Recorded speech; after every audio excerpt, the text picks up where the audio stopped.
Good afternoon, ladies and gentlemen. My name's Kevin Graham, and it's a Monday Club. And as usual on the Monday Club, I am joined by Russell Boyce. Russell, how are you this fine Monday afternoon? I'm good, mate. There's a wave of optimism in the air, Kev. Changes have been made. The sun's now shining again. There's a lot to be happy about right now, I think, mate. I'm going to try and be a more positive actual contributor from now on. I think there's been a lot of negativity, and rightfully so and all that, but perhaps it's time to turn a new leaf and try and be a wee bit more positive when I'm on a Monday than what I've had in the past. As long as Celtic continue to try and give me some sort of reason for that, you know. I know. Now, at the weekend we beat Aberdeen 1-0, but first I've got to relate to an incident that happened at half time on the match day, on the match day against Celtic against Aberdeen, and when there was a revelation that I made, which probably caused a certain member of the Celtic first team squad the utmost embarrassment if he's ever seen it.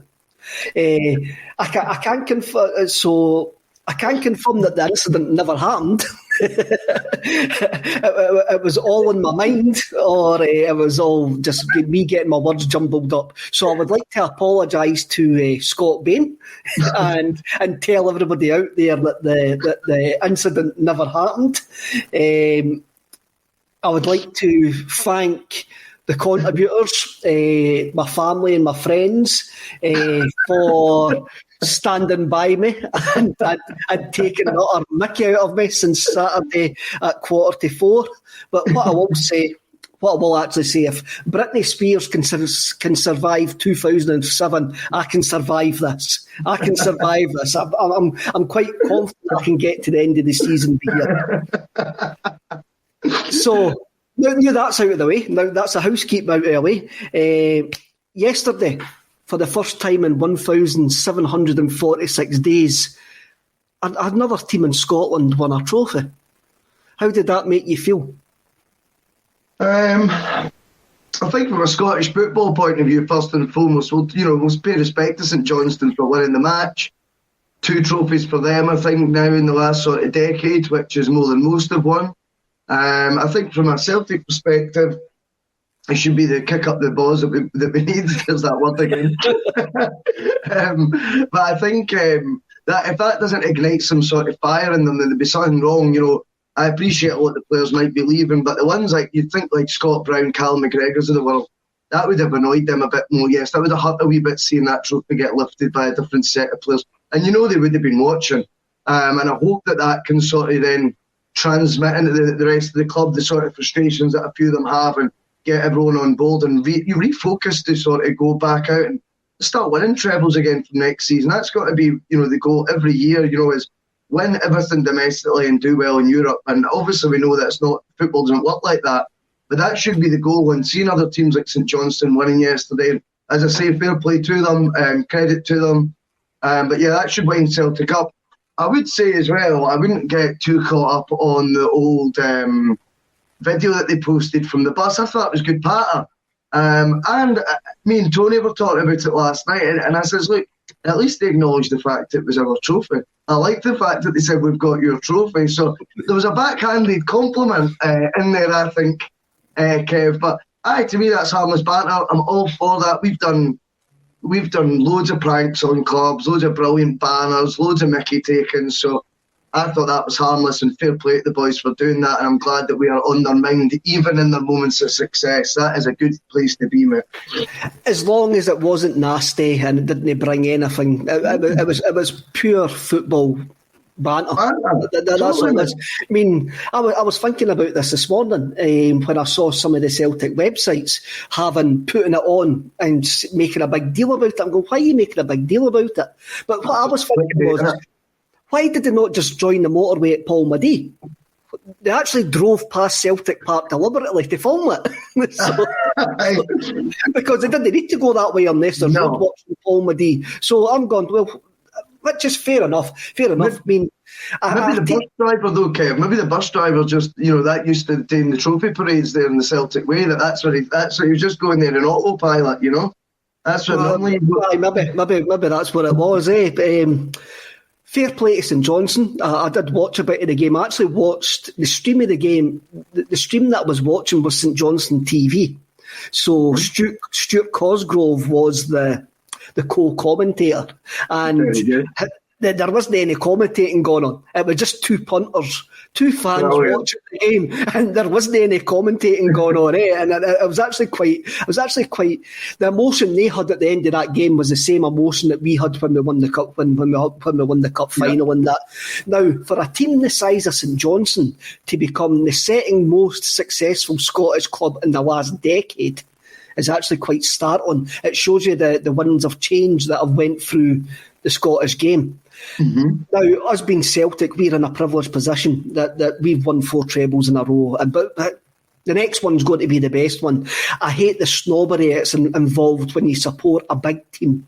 When they say, it's not, you get to cup finals, it's not the same. It is the same. I hate that snobbery. I'm a football fan. I love getting to cup finals. I love winning. I never get enough of it. It's the same way any football fan. And it kind of annoys me that off the ball type when they go it doesn't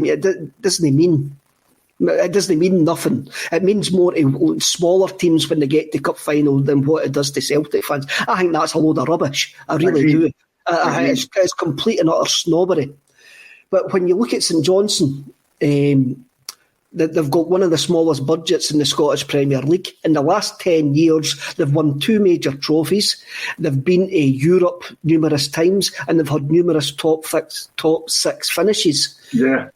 If I was a Hearts, a Hibs, an Aberdeen, and even Rangers since they've got promoted back into the top flight, I would be going, wow, especially Aberdeen, because we played Aberdeen on Saturday. Derek McInnes is under pressure. So in the last 10 years, when Aberdeen have had the second biggest budget in Scottish football, St Johnstone have won more trophies than them. What does that say if you were an Aberdeen fan sitting today? I think it's a great point, and to be honest with you as well, I kind of actually thought you've teed up how yesterday went quite well with that as well, because I think you just seen exactly yesterday why Aberdeen haven't won more trophies. Other teams that have beat us this season, we were talking about with the Ross County game, they sensed blood against Celtic. You could tell they went for it, the juggler, that second half with the 3 subs. Aberdeen don't look like a side that just have that belief in themselves to do that. I think they've underachieved massively considering their resources to an extent, and certainly in comparison with the likes of St Johnstone.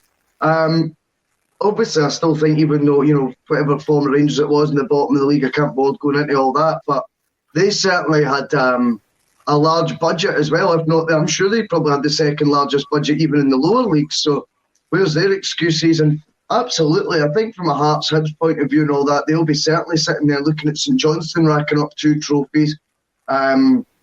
At their first ever League Cup, I believe it was, and I think it was the first ever Scottish Cup as well in that time. St Johnstone have capitalised in the last 10 years on the opportunities that have been there, that have came their way. And they've done it against a backdrop of insane Celtic dominance, that has never been seen before. So even more kudos to them for that. And certainly you've got to say, if St Johnstone can, then why haven't, the likes of Aberdeen? But for me, Aberdeen yesterday showed why they've not been more successful and had more silverware. I appreciate they made finals. They ran us probably close in that first Scottish Cup when the Rogic goal. Other than that, I think they've had a bit of a damp squib of a tenure under McInnes. I think he's had I think he's finished where he should have been finishing with them. No more than that. He's never overachieved there. He's never punched above his weight. And I actually think when you look at the medal count, if there is to become, and I'm hoping that it's not going to be like that, but if there is to be the duopoly that comes back into Scottish football that, perhaps, the Celtic board would be quite fanciful of, you hope that you would have to say, I think Aberdeen have missed the bus a wee bit the last sort of decade. Certainly, I think they've had more than enough chances. And after all the amount of times they've played Celtic, you look at them yesterday and you do see a side. I mean, okay, second half they came out a bit, but that first half showing against a team with an interim manager having a shocker of a season. John Kennedy said it after the match. Aberdeen are dangerous when they're in your faces and up and at you, basically, to paraphrase him. They were far from that in that first half, and they let us get a goal ahead, whether it was deflected or not. McInnes calling it unlucky. Yeah, deflected goals are maybe a wee bit unfortunate, Kev, but let's be completely honest here. There was a goal coming in that first half, and I just think that they're a side, to me, under that management team now. It's went past the sell-by date. They don't have that self-belief that they should have. And yeah, I think we can all look back with pride at what Celtic's achieved. St Johnstone's can certainly look back with a lot of pride in what they've achieved with debut wins in both tournaments. 2 out of 2, they were never going to win the league during the last decade. So they've ticked their boxes with a lot of top 6 finishes as well.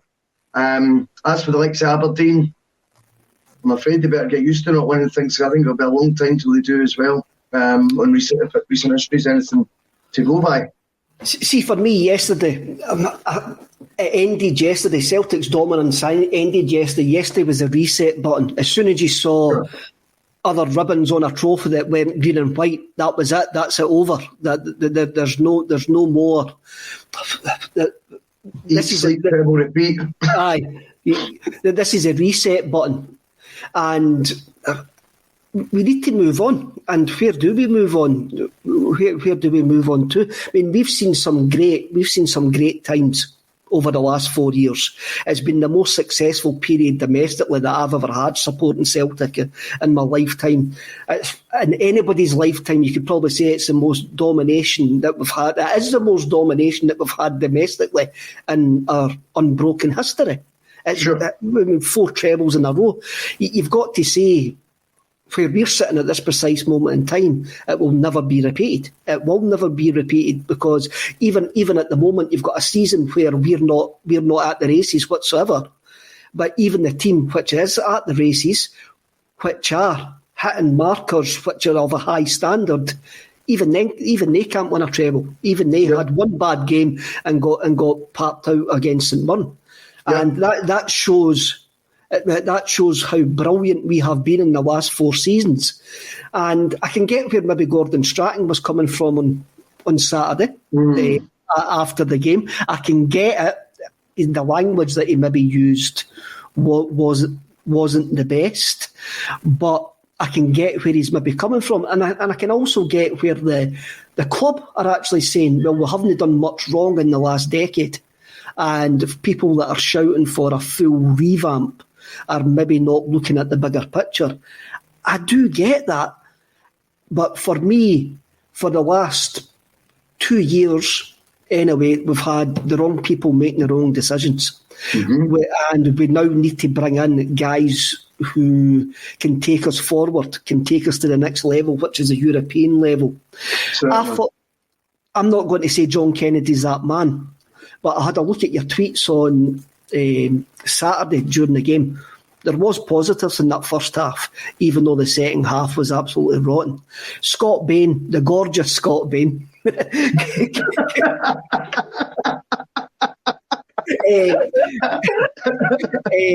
came out after the game and says John Kennedy had told him to play out for the back, to try something different.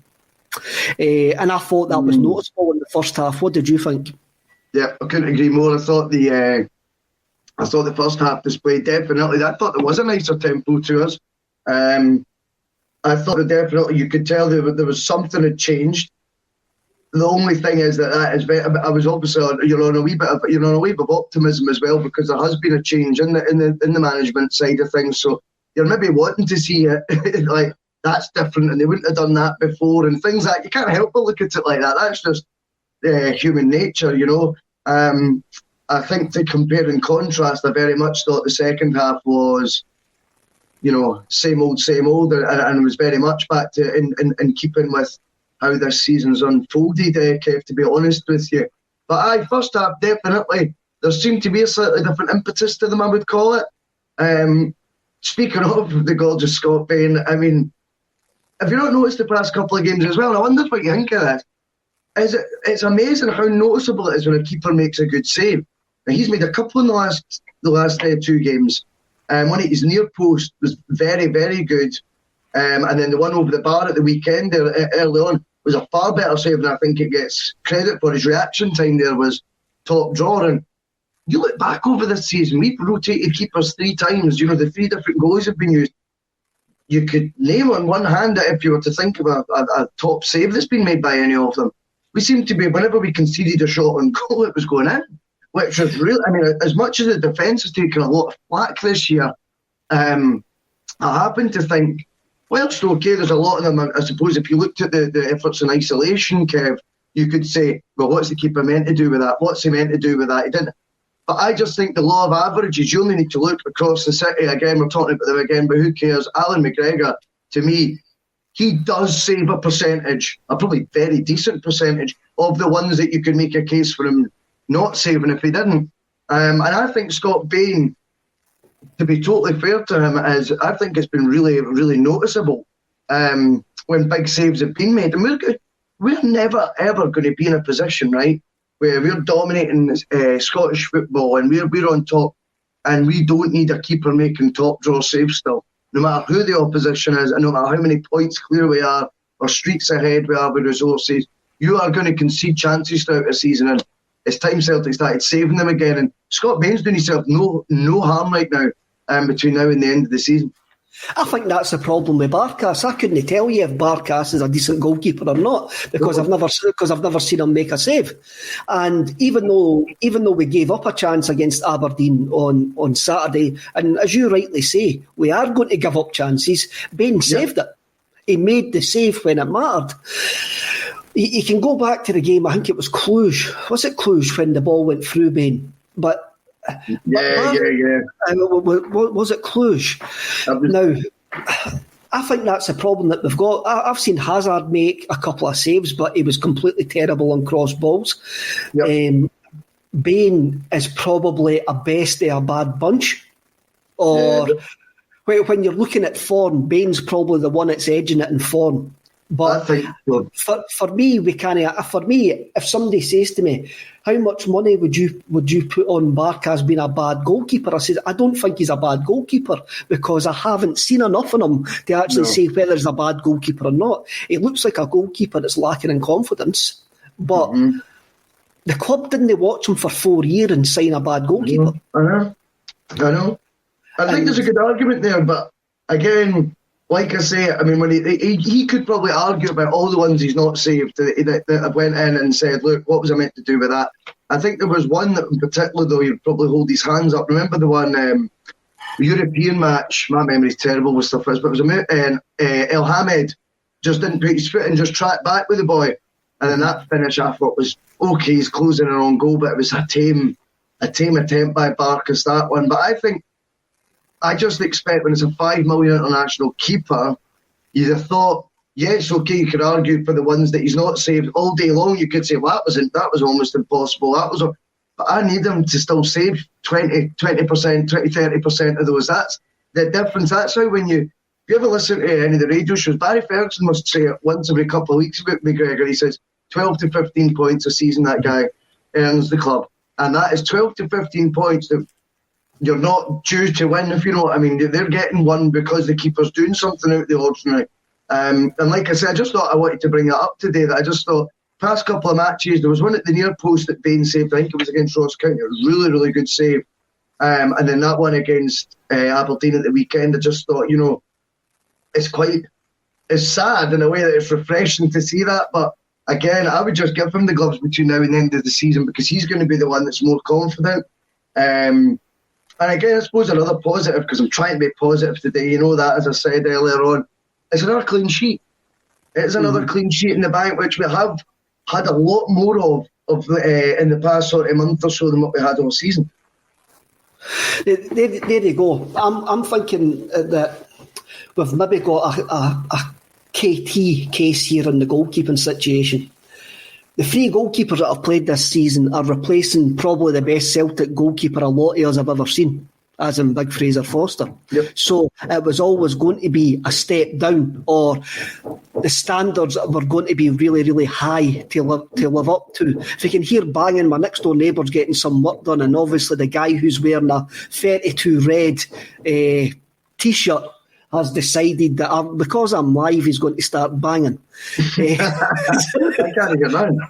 Can you know? Well, I can hear it. So hopefully the viewers and listeners can hear it. So I reckon that the three goalkeepers are struggling because they're replacing Big Fraz. I do think that's an element why we've been so harsh on the goalkeepers this season. I had to laugh there when you says he would hold his hands up. Well, if he would have held his hands up, he maybe would have saved a couple, especially the Connor Goldson header in the first derby game at Celtic Park.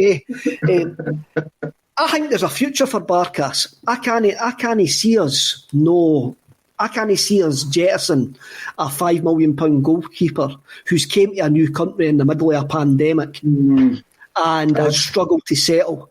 I can't see the club cashing in. I can see him still being there next season and getting a decent pre-season with whoever the new man's going to be to prove himself.'s a Greek international.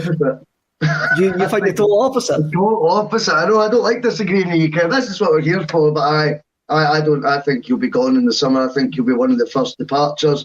I think it has been difficult circumstances for anyone to be coming in from abroad, but that's the market we chose to go into.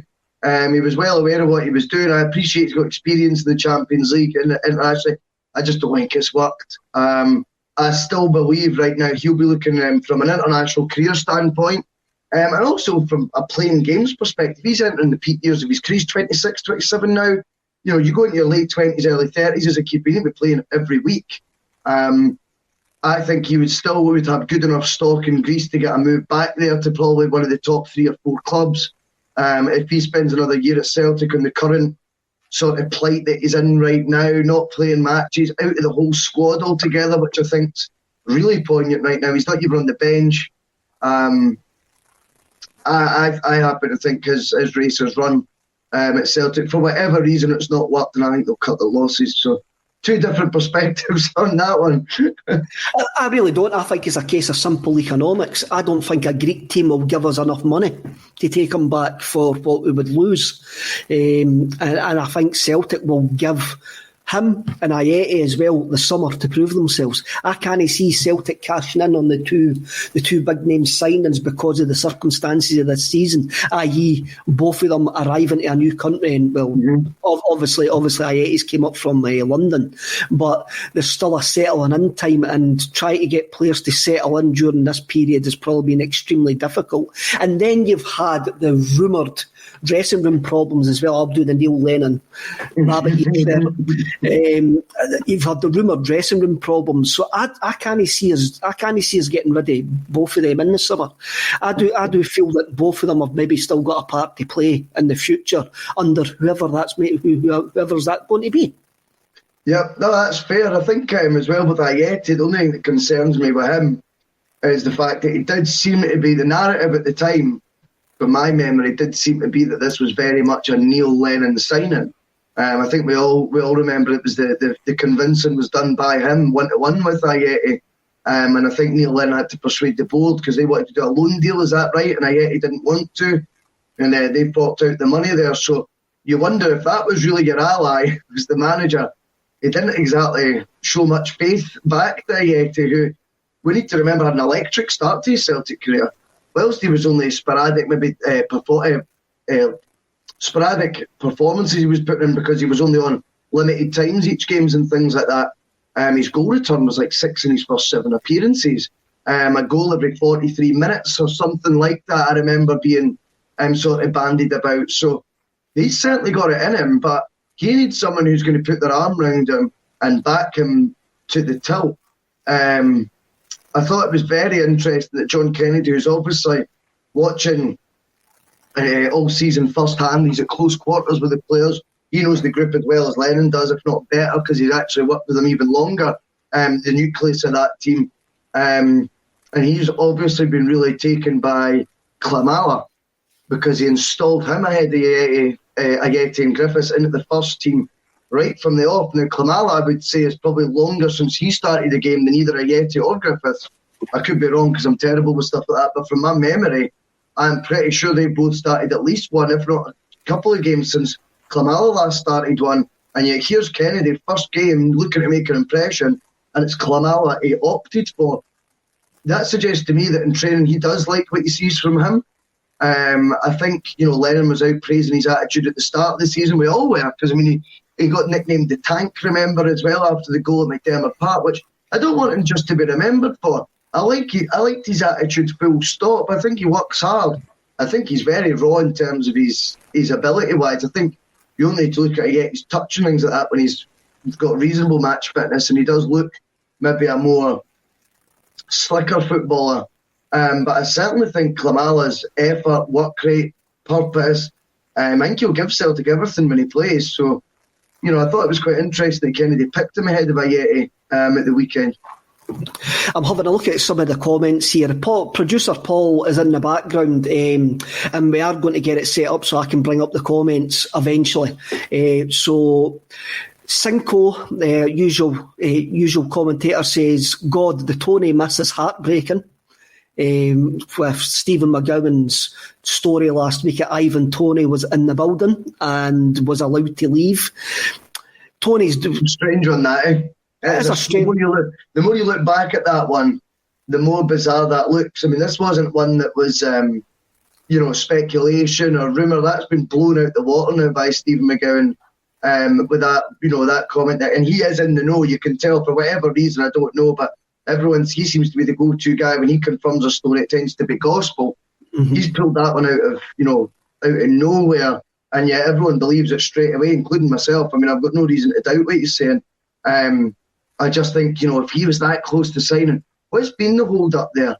Was that another case of having to do the same thing as what they did with Ajeti and Lennon needing to beg for the funds? Did we try to sign him on loan, or what? What are we trying to shave £500,000 off the fee? Was one of the other rumours I've seen. What's stuff like that needs to stop. It really does. I think the manager deserves respect, whoever they are, and whether people agreed that it should have been Neil Lennon last summer or not. The fact is, he was, and Neil Lennon deserved massively the respect of both the board, who were not shy in coming out when they first appointed Neil Lennon. He has an eye for a player. That was Lovell's own words. If that's the case, then he deserved the back in there to go, it's Ivan Toney that I want. This Ivan Toney that we're going to get. It does frustrate you when you hear stuff like that. It was especially when you combine it with the season that he's having at Brentford. I'm going to say something here. I reckon Ivan Toney wasn't signed because we never sold French Eddie. That's my reckoning. Because he would have cost, I think he signed for Brentford for round about £9 million eventually, even though Stephen McGowan says we could have got him for £6. Like yourself, I didn't do any research, so I'm just going by memory there. When I start thinking about things, I say things like I says on Saturday. So it's better for me not to actually just let my subconscious come out. So I reckon the reason that we never got Tony was because we never sell Eddie. I think that's the only reason that Tony is not a Celtic player. And then again, we're actually having a look at what he's done doing at Brentford. He might have not done that up here. He might have been ranked rotten up here as well. Like Ajeti. We're all just going, oh, that's a missed opportunity. He's this generation Stephen Fletcher for me. He's just one that we're going to look back on and go, what might have been. Brian McGinley, also in the... On you go. Sorry, I was just going to quickly say as well, and obviously I think that the fickle nature of football fans, if your theory's right there, Kev, right, and we did sign him, the only way he was signing was if French Eddie was leaving. How do you pitch that one, that we're signing a striker from League One to replace the French under-21 record goal scorer who just cost 30 million quid or whatever the fee would have been? I think you're absolutely right. That would have been, he would have been starting off from a real negative base. So, yeah, you're right. I mean, it is all ifs, buts and maybes with regard to that. You're signing a guy for League One for the same money you signed Eddie from PSG. Yeah, you can see the headline. You can see the headline. Brian McGinley in the comments says Ayeti should be given a bit more time. There's no doubt he has to do more. And Mateus Faction says Ayeti is a poacher. Our current style of play doesn't suit him. What do you think of that? That's a great point. Brilliant point. I think I agree firstly with Ayeti deserves more time. I am in no way, shape or form advocating him to leave the club. I think you've got to compare players like Ayeti and El Younousi with where were they most successful at. Now, for me, the Swiss League is a like for like with the Scottish. I think there's a couple of really good teams, maybe a couple more, maybe below the top two there. There's a wee bit more strength than what we've got in Scotland, but I would say it's a tit for tat sort of, it's a comparable league, isn't it? And if they've got a lot of joy in that sort of league, I would like to think they would come to Scotland and have a lot of joy in our league as well with us. And certainly, El Younousi and Ayeti, again, without any stats, but I think had some pretty decent success in European terms as well with FC Ball. So I think Ayeti certainly I've not given up on. And in terms of the style of play, it's a brilliant point because Celtic just don't put enough crosses in the box.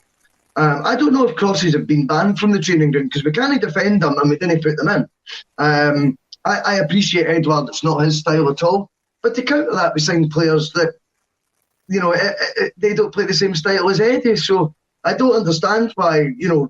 I think Eddie was getting spoke about on the pod over the weekend. You try to dribble the ball into the net. I think at times, I would like to see us get the ball out wide more often and get the likes that I get. I mean, Griffiths loves that as well. How many headers have you seen Lee Griffiths score?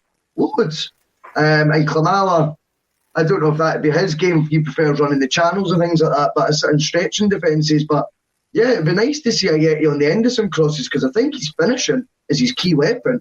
And I've seen nothing to change my mind on that. Even the goal, it was at Rugby Park the other week. Excellent finish, a proper striker's goal. So yeah, would I agree that he's a poacher and would I agree he needs more time? Totally. David Boyle in the comments says, to get the best out of Ayeti, we need proper wingers in the team. I love a Celtic team with wingers. I think that's in a tradition that we play with wide players who excite the fans. And also Bromsgrove Boy, regular commenter as well. All our forwards are starved of service due to the formation back to front, and I think that's a nail on the head. Whoever's going to be in charge of us this season will be watching us. Whoever's going to be in charge of us next season will be watching us, and that's how I reckon that everybody will get a chance, because we've had a formation and a lack of identity this season which has completely failed from back to front. And even though the coach will be watching them and he'll maybe have in his mind what he wants to do, it will only be until he gets on the training ground and he sees what these guys can actually offer him that they'll make the decision. So I don't think you'll see any rash transfers apart from the players who want to leave in the summer. And I can't see Ayeti and Vargas being in that group. But about the centre forwards, I can't see Kamala leaving. Now, you mentioned before Kamala got the nod. That was a surprise to see his name starting on Saturday. And I want to talk about one thing that he done. No, he's miss, because he probably should have scored that. But I'm going to put that down to he was that surprised he got a cross into the box. A decent cross for a full-back into the box. But what about his ball to Eddie? When he actually the reverse pass when he didn't look and he knew where Eddie was. I looked at that and I says, I think Kennedy's actually went for two strikers that have got two different styles. Because you noticed Ayeti was coming deep to try and get involved because he's not getting balls into the box. Eddie drops deep, he drops wide. Kamala stands on the last man. And he's a bit more physical than Eddie as well. So I reckon that's why we might see Kamala more often going forward. Yeah, and what was nice, it was a deft touch, and I thought obviously it's the awareness to think, and it's the creativity to be thinking of passes like that. And I think we're all guilty of this. That you start with like subconsciously labelling players of what you associate them with, you know. And I definitely, you know, I'll admit it, I think I've got Klimala down as a workhorse. Do you know what I mean? Who maybe lacks. But when you cast your mind back to that pass and you're going, well, there was a football brain there to come up with that, first and foremost. To execute it, different class. It's not something that I would ever have associated with them, though. And I don't know if that's because you're only seeing these guys in fits and starts as well. There has to be an argument for that, Kev, because none of the players are getting a consistent run. Okay, Lee Griffiths, we know all his attributes, his pros and cons, 100%, because he's been there so long. But I think with Ajeti and Klimala, neither of them have had that run that a striker needs, that 10 games in a row where they're fully up to speed, comfortable in how the team sets up, comfortable with a regular partner, and playing naturally, shall we say. We've never seen either of them like that. So whilst it's surprising and notable when Klimala does something like that, it's probably a bit unfair on him in a way that I was so sort of pleasantly, obviously, but pleasantly surprised because, you know, these guys, you only see them for these 20-minute cameos, 10-minute cameos, and before you know it, you've got assumptions in your head of the style and the type of player and what their ability limits are, as well to what they're, you know, what they're capable of. And I think Klimala is a really poignant. I like him as well. There's something about him that is likeable as a player. He took COVID, the situation, really seriously, and I think he warmed to everyone on the back of that. He took it seriously. He came back bigger and, you know, fitter than ever. Obviously, in stark contrast to someone else that you're vying for his position. We don't need to go into that, though. It's a positive vibes. But I think there's a real likability to him when he's on the park. He does seem to have a bit of desire about him. And, you know, for Kennedy to be picking him like that, I'm not saying that Kennedy's going to get everything right, but I just thought it was quite a poignant move that was the first sort of big change Kennedy wanted to make, was reintroducing him. And I like to see him get a run now. But we've said that about Ajeti 2 weeks ago. We were all saying we wanted to get a run. I know we did. Robert J in the comments says Klimala is a poor man's Harold Bratpack. Look, Harold had a great record in the Champions League before we signed him, and he just didn't fit our style of play. Sometimes happens when players come to clubs. The clubs just didn't fit their style of play, or the coach doesn't fit them. And I think sometimes you're right. We are harsh on players. Now, you make your mind up subconsciously, I think, though, as well. You're not even meaning to be harsh. You've built these your associated labels without actually meaning to, Kev. Do you know what I mean? If it is, then it is harsh. Yeah, but not. I'm not deliberately harsh, if you know what I mean. It's when you say workhorse there, he's an upfront workhorse. I could only picture the Polish Stevie May for some strange bizarre reason there. He hasn't got the hair or nothing, but just the way he's even like that wee like shoulders out, barging about style. He has got a bit of Stevie May about him, but hopefully he's far better than what Stevie May is. When you're getting back to fitness or running the team in that, it's George Connolly's birthday today, and there was George Connolly, who my dad rates as the best footballer he's ever seen at Celtic. Wow! Obviously I'm not as old as my dad, and I never saw George play, but I was fortunate enough to be in George's company, and he was talking about fitness, and he says when he played late 60s, early 70s, it took you 6 or 7 games to get match fit. He says, and he went, you look at the game today, the pace of the game is far, far quicker than what it was back then. So are we judging these guys harshly? Are we judging these boys to come off the bench and get up to the speed of the game, where you've got a professional football player telling you that 50 years ago it was 6-7 games before you got match fit? No, that's a great point as well. Brilliant. So are we now looking at it as maybe 10, 12, 13 games to get match fit?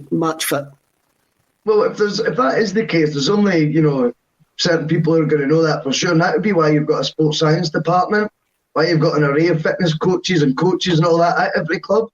It's up for them to decipher that. And if so, to be sort of giving them the manager advice on where each player is in terms of their fitness journey, if you like. and whether they're capable of doing that many games in a row, or whether they're going to need that many games to see the real them. I would like to think that's getting passed on to the manager on a daily basis, probably, where the fitness levels are, because we know everything's tracked right now, Kev. You know, to the kilometre, less than to the centimetre that they cover.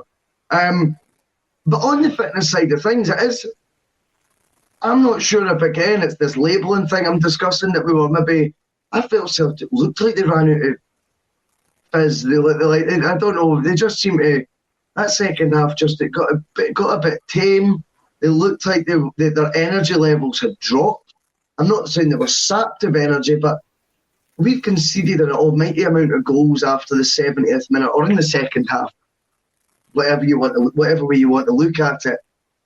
Now, the manager's not there anymore. You've got a new interim manager. We've seen in the first half a new impetus to the side, a fresh sort of buzz about them, looking like they wanted to be more creative, more in the front foot, like they've been in the past.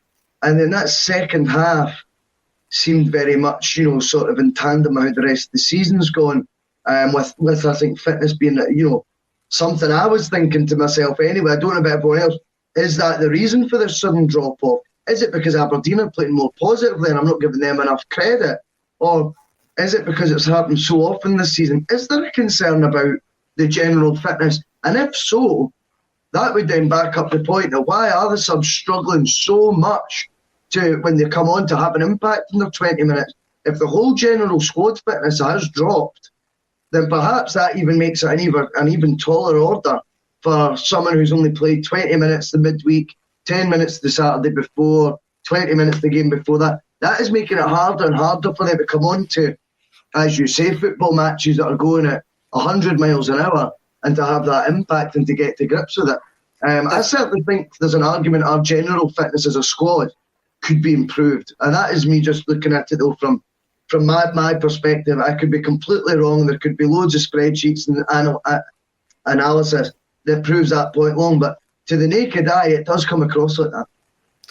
It does, and it was quite interesting to hear John Kennedy after the game actually say that. He says the fitness went in the second half, and that's worrying. It's worrying that the interim manager is saying that. Now, there was a lot of guys on Saturday expected Kennedy to make big changes. I didn't think that was going to happen. I think John knows that people are seeing this as an 8-game audition. I don't see it as an audition. I think John knows that he's not one of the candidates to get the job next season. I think he knows that. I think the Celtic board know that he's going to be tainted with this season. He's going to be always remembered with this season, and he's not a big enough sell to the Celtic support who are out there going, I'm not going to renew a season ticket unless there's major changes. And I don't think Kennedy's in the thinking of the Celtic board. Now, Sean Maloney was on Sports Scene on Saturday night, it was Saturday night, and he says, when asked about the Celtic job, Sean says he sidestepped the question. Obviously, sidestepped the question. He says Celtic need a quick decision, and they need a decision that will unite the fan base. And John Kennedy's not that decision. As soon as he says that, in my back of my mind, I'm going, well, John Kennedy's not that choice. Stephen Ray commented on Saturday that Roberto Martinez is on £1.3 million a year at Belgium. Mm-hmm. He's not on the £12 million Rafa Benitez money. He's not even on the Sean Dyche money. He's not even on anybody else in the English Premiership money. He's on £1.3 million a year, which is $700,000 less than we paid Brendan Rodgers, and also seemingly £500,000 more than we were paying Neil Lennon. So to get Roberto Martinez is not going to be a money problem. For me, to get Roberto Martinez, the problem is timing. It's because he's at the Euros and because the World Cup is a year later. So when people go, why are you saying Martinez? Why are you saying Martinez? You can't get that's all down to money. For me, Martinez is not down to money. His wages at Belgium prove that's not going to be down to money. It's going to be down to timing. And I think that's the same with Maloney. What do you think about that? You done a poll last night on Twitter. Mm-hmm. No, definitely. And I mean, obviously, I just picked the top 4 names on Sky Bets. There are other bookmakers out there. Gamble responsibly. But I mean, I had a look at the top 4 names and just put them as the poll, just to sort of gauge what everyone thought. I think it got over 2,000 votes, which is amazing. And the debate, I've got to be honest to you, if folk haven't seen it on the Twitter, have a look at the debate on it, because there's so many good reasons people gave for each case that they were making. Do you know what I mean? It was fantastic. There was a lot of love for Martinez, and there was talk about money and things like that in one of the comments, and that he's not paid as much as you might think. I think Martinez has definitely been linked previously for a reason. I think that there is definitely a chance of him managing Celtic at some point. I think it is more of the sporting side of things that you're referring to, Kev, that will count against Celtic more. He's, as we were saying last week, he's got a Scottish wife, so moving back to Scotland would not be something that would be as ridiculous moving to Scotland from the Belgian job as what it might be, to the outside looking in. I certainly think as well, money-wise, I wasn't surprised when I seen his Belgium salary. I mean, how much money can the Belgian FA just have to be paying, China wages to Benitez and things? I didn't think that was realistic. They seem to invest their money in youth football, producing world-class players. I think, though, on the sporting side of things, the Euros being just so close, and obviously with this wave of optimism that, the vaccinations and that going round, that there is now renewed optimism that the Euros will happen. I was quite sceptical, to be honest with you, a couple of months ago. And then obviously, like you say, it also then means there's only one more year to hang in and do the World Cup, qualify for that, and make a real stab at trying to win that. Remember, they're not going there to make up the numbers. I mean, then if you were to say, the Euros, I think they're probably the favourites, if not second favourites behind France. The World Cup, they'll be in the top 3 or 4 favourites. Imagine Belgium winning a World Cup, that being on your CV. You walk into the Barcelona job after that, the Real Madrid job, Manchester United, City, any of those jobs, if they've got a vacancy, would take the World Cup winning manager of Belgium. That's not over-exaggerated in the slightest. I've seen a lot of comments talking last night that he wouldn't be able to walk into any job. Ronald Koeman's currently the manager at Barcelona. I think his previous job had been a spell in charge of Holland, where I don't think he'd done very well at all. I don't think there would be any, I wouldn't be surprised in the slightest, even after the Euros, if Martinez was at somewhere like Barcelona. I certainly think Celtic, Tony makes this brilliant, simple point, I think, every time he's on, and he just says, ask the question. It's so simple, and it really resonated with me when he said it a few weeks ago. He goes, that's all I want them to do is ask the question. And like I said to you last week, if we're looking at managers, I want us to start at the very top of that list of potential candidates that are financially, going to be realistic. Ask them the question and then work our way down from there. Do your homework on the managers. Get an ambitious list out there that might seem far-fetched and might seem silly, whether it's, a lot of love in the Twitter poll for Ralph Rangnick as well. He was getting a lot of comment. One that I wasn't as familiar with was Maresca. I know that he's been linked. We were talking about it last Monday, that he'd been sort of mentioned. I still don't know enough about him, but I think he fits the model. But I would like to see Celtic go all out and pick up the phone. That's all you're doing, realistically. No, right, okay, no worries. We've tried. Look yourself in the mirror and know that you've done everything you can to create the best version of Celtic. And the best version of Celtic has the best possible manager there. If we've not asked that best possible candidate, then we're not playing this sport the right way. And it is a sport. We talk about the business side too much about football, in Celtic. It is a sport. I want the best football manager in there. Do you know what I mean? You're spot on, Russell. Absolutely spot on. But when you ask a question, you've got to be serious when you're asking the question. That's a good point, yeah. It's not like going to the nicest lassie in the nightclub, knowing full well that you're going to get a knockback, but you're not going in there serious. So if you're going to ask Roberto Martinez or a or a Benitez, right? You're going to ask Benitez. You need to go, aye, we know that you get £5 million a year and we are going to pay you that. You just can't go in there and go, are you interested in managing Celtic, Rafa? Oh, aye, I'm interested in managing Celtic, Rafa. Well, it's 800 grand a year, and Rafa just tells you to bolt out the door. You have to be serious when you ask. You have to be serious when you're going in to ask that. You compound that as well, just in total agreement with that. And I think as well, you've got to go with a vision. And you've got to explain what it is, where your hopes and aspirations for Celtic to be are, and why the guy that you're speaking to on the phone is the right man to achieve them, and what tools we're going to give you to get there as well. And also, whoever this manager is, they have to be given more grip of the reins. I know we're never going to go back to days, I don't think, when it's going to be the full manager has complete control from top to bottom. I get football's moved on from there, but they need a far bigger grip of the reins than what Neil Lennon it seems to be. And for all of Neil Lennon's failings, and yes, he did know what he was signing up for, so my sympathy levels only go to a certain extent.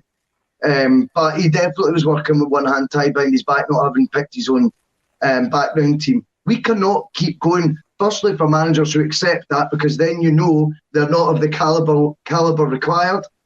And secondly, we cannot think that a manager is going to, whoever it is going to be able to do the job to the best of their ability with a background team they didn't pick. It's just not on.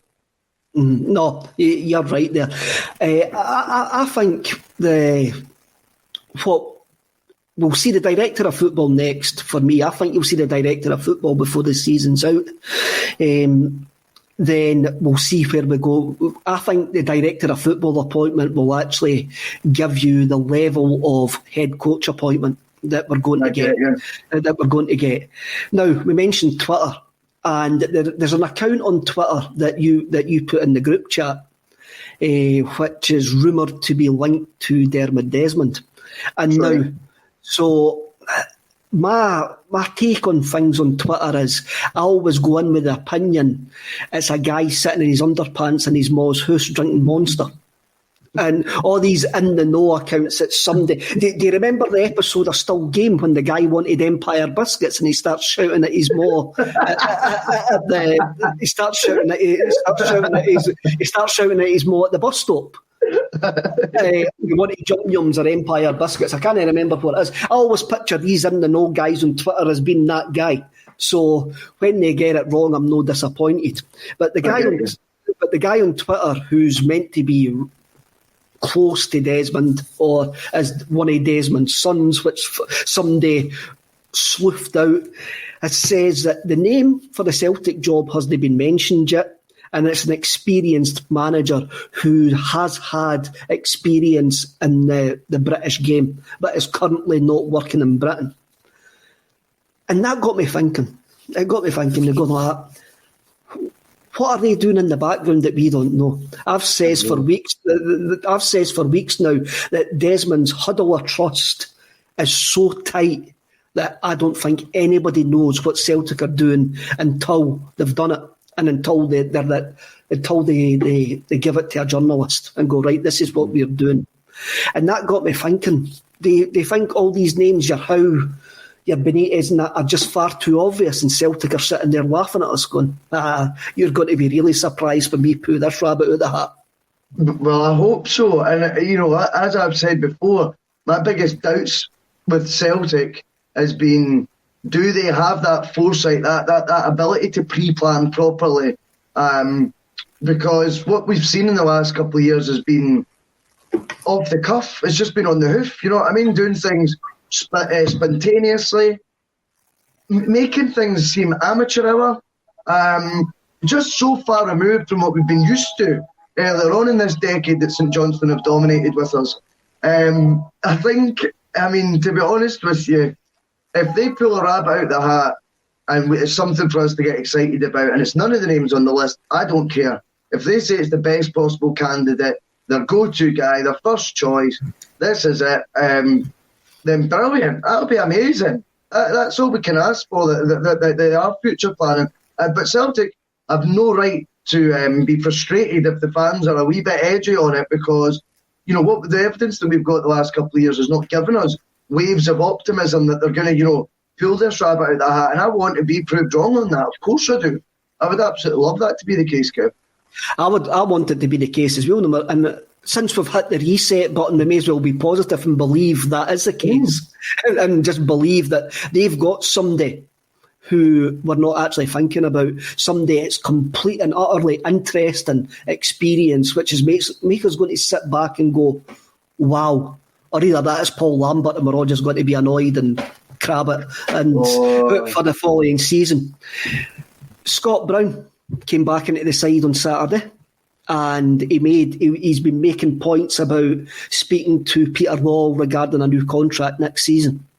And he wants, the rumour is they want to get it done before the season ends. What would you think about that the club captain's staying for the new man coming in?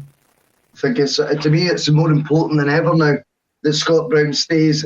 I think if we'd done what we needed to do this year, won the 10 in a row, Scott Brown could go play out another couple of years perhaps at Hibs or something like that, or get his move to Australia if he'd wanted to do that, or if he wanted to hang up the boots, going to the coaching staff. I think now Scott Brown's, it's essential now basically that we keep him for at least one more year as part of that first team squad. He is going to be so key. He's more key going into this season that he could ever have imagined being going into next season, because you're going to have a new management team. He's going to be, because I'm not convinced Kennedy will want to stay on again as doing the assistant thing. Now he's been a boss for 8 games. Once he's had a taste for it, I think he will now probably look in the summer to get another gig somewhere else. He can't stay on as the assistant if we want the head coach to appoint his own backroom staff. I agree. I do believe that John Kennedy will still be at Celtic next season, but will be part of the development setup. I do. That's where I think you will see him as head of the development setup. Wow. Well, anyway, the point I mean is I just think as they go to between a lot of the new players coming in to explain what the standards are to be set, to explain what Celtic's all about. I think Scott Brown's so vocal with all the new signings, even, whether the foreign and they've never even heard of Celtic, obviously they've heard of Celtic, but you know what I mean. I think he's so important to that integration, and I think because the level of changes are going to be so wholesale that we see throughout the squad this year, he to me is the guy that he's almost like the glue now, and I think he's someone who can be good in the manager's ear as well, and help him bed in. Also, hopefully we'll have a strong enough character who doesn't need to bed in. But, I think Brendan Rodgers, even when he took over, flew Scott Brown down to London for a chat and a dinner or whatever. I certainly think he would be an asset to whoever it is that comes in. And yeah, if there is talk that he is going to do a new deal, I'm all for it, Kev, all for it. You would hope the new man is already doing his homework, and he'll speak to guys like Brendan Rodgers, he'll speak to Neil Lennon. He will speak to Neil Lennon. The man who's coming in will speak to Neil Lennon, he will speak to Brendan Rodgers, he will speak to other people at the club, and they will only have good things to say about Scott Brown. And whoever the new head coach is will know that he needs Scott Brown around for this transition, because it is going to be a transition. And maybe Brown's legs are going, but his mentality is not. And I think we need his mentality in the dressing room going forward. We'll just start wrapping up, because that's us been on for 57 minutes, which is unbelievable. When you have fun, Kev. We've spoken about the strikers earlier on. Did you see the goal Bayo scored for Toulouse at the weekend? No. Right. You'll see it described as an absolutely great run, great pace. Oh, he finished well. Yes, I'm going to give the headline writers that he did finish well. But the only reason he finished well was because his first touch was absolutely atrocious and took him a different direction what he actually wanted to go. I saw it yesterday, and some of the Celtic sites were going, oh, it's brilliant. You should see his touch. You should see this. You should see that. And I'm like, so I'm watching it going, it's a long ball through, and he tries to control the ball on his knee. And he's trying to put it in front of him. It hits his knee and shoots to the left-hand side, thus causing the goalkeeper to fall on his butt. And that's the only reason that he scores. And I'm going, no, he took a bad touch. but seemingly he scored 5 goals in 6 games or something like that. Right. So he's another one that is going to be back in the building. We've got Jack Hendry to come back in the building as well, who seemingly posted on Instagram a photo of him and Kieran Tierney celebrating in front of the Celtic support at Aberdeen. Maybe that means he's going to Leicester. Maybe Arsenal. Maybe that means he's going to Arsenal. Where did that Leicester slip up comfy there? We may as well do a wee bit of self-promotion here. Definitely, mate. Definitely. Tomorrow night, me and Russell are going to return at 6:30 with a new old show called Screama Celica, where it's a show that's going to deal in nostalgia, and we look at what happened with Axom's got a massive library of back catalogues, Celtic views, Celtic programmes, Celtic fanzines. So what we're going to do is we're going to have a look at one of those weeks, look at the interviews in it, have a look at the games round about that time, and have a look at music that was out round about that time, and just basically kick the living daylights out it. Let's have a reverse, and I'll look at it, and let's say, was that really good? What are our memories playing tricks on it? We'll be doing the usual revisionism about, he wasn't a bad player either, actually. He was underrated. That's what happened, right? Of course, revisionism, well, I can't say that. That revisionism is brilliant. It's what we live on. Nostalgia is what we live on, especially this season. Nostalgia is what we live on. So we're going to be at 6:30 tomorrow night. So we'll try and keep it quite topical as well. Maybe it'll be like a wee time machine. We're going in a wee Celtic time machine, mate. Do you know what I mean? A DeLorean, a green and white DeLorean, like the ones like that car that went. We're on a green and white DeLorean, and we're going to go back to the future, and we're going to go to Twin Pines and stuff like that. I'm liking that. I'm liking that. So that's tomorrow night at 6:30. So Russell, what album are you going to be speaking about tomorrow night? So tomorrow, I looked at the top 10 albums. Obviously, I was when this game was, I was just in high school, I think. So I am going to be doing an album and a lot of singles out at the time that was obviously used to listen to the charts then because there were some good bands. So we are going to be listening to Performance and Cocktails and Stereophonics, which will take me back to, I don't know, sort of a good period in my life. A lot of memorable songs that still get sung at festivals today that have stood the test of time, certainly in a sort of transmit tea in the park sort of way anyway. Right. You're going to need to try and convince me to listen to that album, by the way. So you're going to need to try and convince me to listen to it. The album that I'm going for is an album by a guy called Ghostface Killer, and it's called Supreme Clientele. Ghostface was a member of the Wu-Tang Clan, so I'm going to try and get Russell to listen to that as well. So that's tomorrow night at 6:30. So Russell, thank you very much for joining us on a Monday. Now, for all us as well, I just remembered this.